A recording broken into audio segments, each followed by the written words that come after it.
নমস্কাৰ নিউজ দালকসকলকে স্বাগতম জনাইছো। দিছপুৰত টকা হেৰাইছে। কিমান টকা হেৰাইছে সেই কথা শুনিলে আপোনাৰো চকু কপালত উঠিব। হাজাৰ টকা নহয়, লাখ টকা নহয় অথবা কোটিৰ হিচাপৰ ঘৰতো নাই এই টকাৰ পৰিমাণ যিমান টকা দিছপুৰৰ পৰা হেৰুৱাইছে। দিছপুৰত টকা হেৰাইছে মাথো এটা বছৰত ৭,১৯৭.89 কোটি টকা।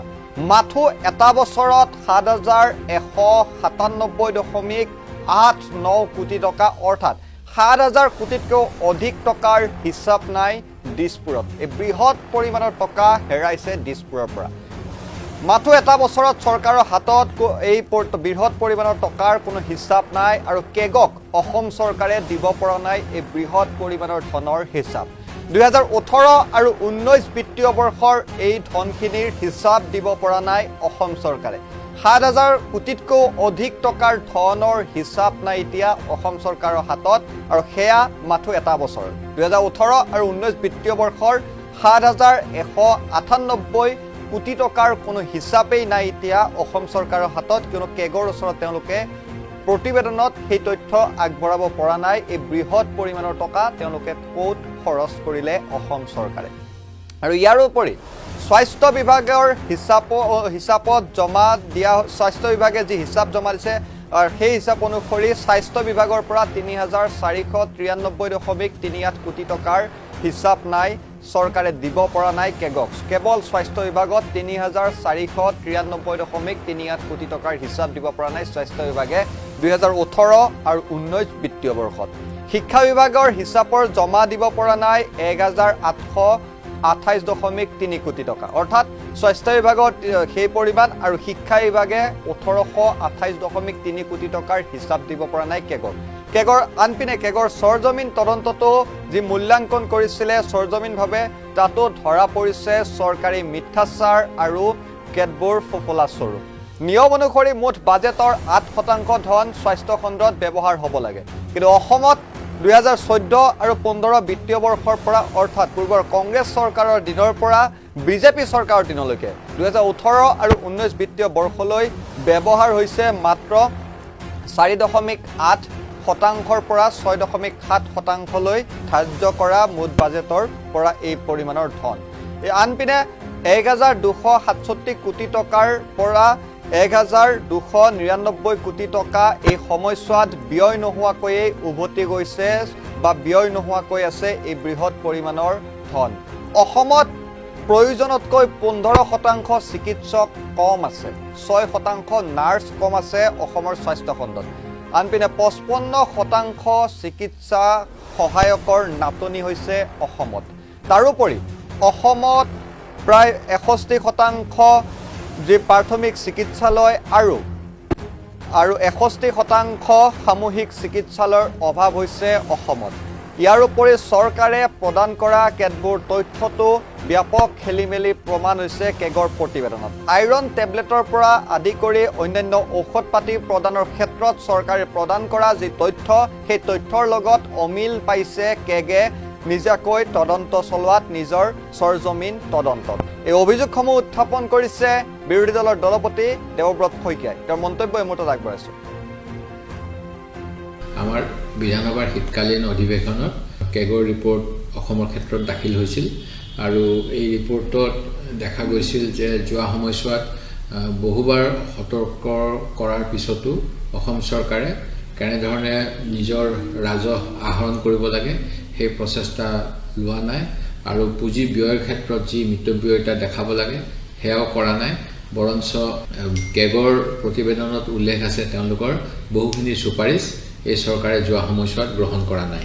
এই প্ৰতিবেদনত উল্লেখ কৰা মতে ২০১৮-১৯ বৰ্ষত সৰ্বাধিক ৭,১৯৭.৮ কোটি টকাৰ খৰচৰ হিচাপ দাখিল কৰা নাই আৰু ৰাজ্যৰ স্বাস্থ্য বিভাগে সৰ্বাধিক ৩,৪৯৩.৩৮ কোটি টকাৰ হিচাপ যোৱা সময়ছোৱাত দাখিল কৰা নাছিল। অনুৰূপ ধৰণে শিক্ষা বিভাগে ১,৮২.৩ কোটি টকাৰ হিচাপ দাখিল কৰা নাই যোৱা সময়ছোৱাত।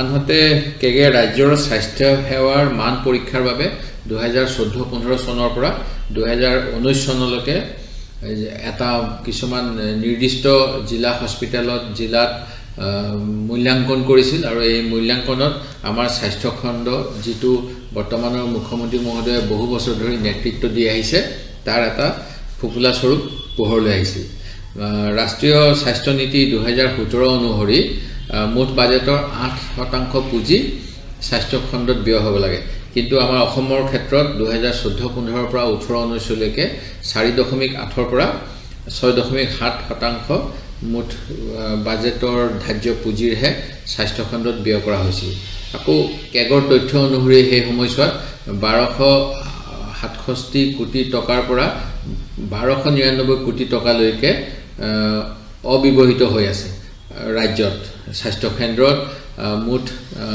যি পুঁজি ব্যয় হয় মূলধনী ব্যয়ৰ মাত্ৰ 3.95%হে আন্তঃগাঁথনি নিৰ্মাণত হৈছিল আৰু ঔষধ পাতি হা সঁজুলি যোগানৰ নামত 2.42% পুঁজি ধাৰ্য কৰা হৈছিল আৰু ভাৰতীয় জনস্বাস্থ্য মানদণ্ডৰ বিপৰীতে চিকিৎসালয়সমূহত সামগ্ৰিকভাৱে 15% চিকিৎসক 6% নাৰ্ছ আৰু 55% চিকিৎসা সহায়কৰ নাটনি প্ৰকাশ পাইছে অনুৰূপ ধৰণে কিছুমান তথ্য সৰকাৰীভাৱে অতিৰিক্ত দেখুওৱা হয় কিন্তু প্ৰকৃত ডিস্ট্ৰিক্ট হস্পিটেলত অডিট কৰা হৈছিল তাত সিএজিয়ে পাইছে যে তাতকৈ বহুত কম কামহে কৰা হৈছে অৰ্থাৎ চৰকাৰে কেতিয়াবা কৃতিত্ব দেখাবলৈ বহু ক্ষেত্ৰত কিছুমান ভুল তথ্য দাখিল কৰি নীতি আয়োগ বা অন্যকো জমা দিয়াৰ নিচিনা তথ্য পোহৰলৈ আহিছে উদাহৰণস্বৰূপে 2017 চনৰ পৰা 2019 চনৰ ভিতৰত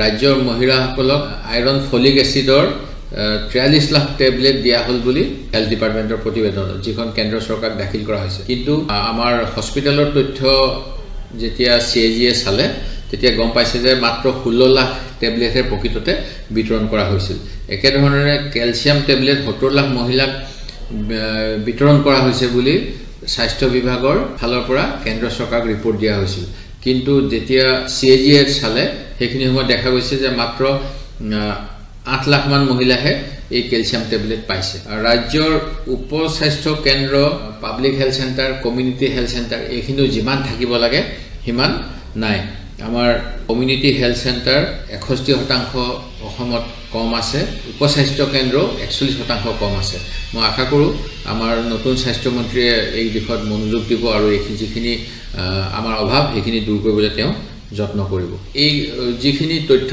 যোৱা বিধানসভাত দাখিল হ'ল এই গোটেই তথ্যখিনি আমাৰ বৰ্তমানৰ মুখ্যমন্ত্ৰী মহোদয় যেতিয়া স্বাস্থ্য বিভাগৰ দায়িত্বত আছিল সেইখিনি সময়ৰ এই গতিকে মই ভাবো যে সেইখিনি সময়ত আমি বাহবা ললেও যিমানখিনি কৰিব লগা আছিল সেইখিনি কৰিব পৰা হোৱা নাছিল মই আশা কৰোঁ নতুন স্বাস্থ্য মন্ত্ৰীয়ে এই দিশত গুৰুত্ব দিব আৰু অসমৰ সকলো অঞ্চলতে যাতে স্বাস্থ্য সেৱা উন্নত হয় তাৰ বাবে ব্যৱস্থা